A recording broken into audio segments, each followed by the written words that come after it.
kapatid, na nung sumunod siya sa bawat pag-uutos, habilin ng Diyos, may isang bagay na kung saan magtatanong tayo, bakit iniutos ko ng Diyos? Ano kaya yung bagay niyo? Ito po yung i-offer ni Abraham ang kanyang anak doon sa Panginoon. Okay? Napakahirap sapagkat si Abraham po for 99 years old, wala po siyang anak. Then 100 years old, nagkaroon po siya ng anak. At binila po niya itong kaisa-isang anak na pinakamamahal. And then when Isaac, kapatid, naging binata na ang habilin sa kanya ng Panginoon, na habang siya nagpupuri, ibigay mo sa akin ang iyong anak.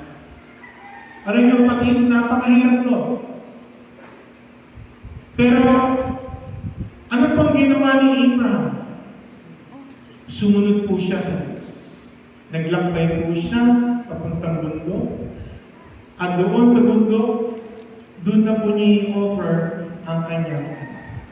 Napakahirap isipin, pero ito po ang nais sa amin ng Diyos. Minsan, we need to surrender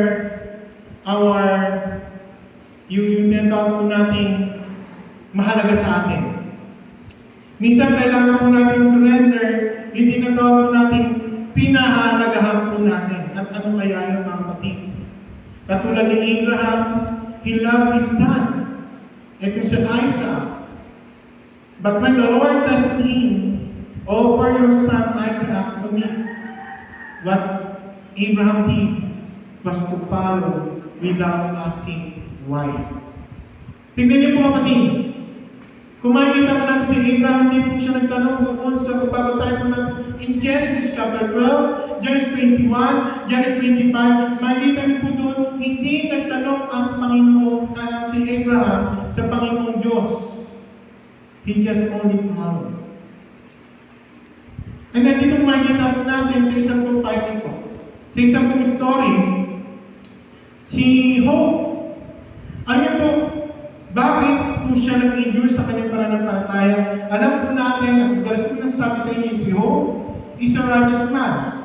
He's a faithful worshiper of God. Okay? One time, dumating si Satan, at sinabi niya, kaya naman itong si Hope ay nagpupuri sa iyo, sumasa pa sa iyo, nagpapasalamat sa iyo, is because you give everything to Him.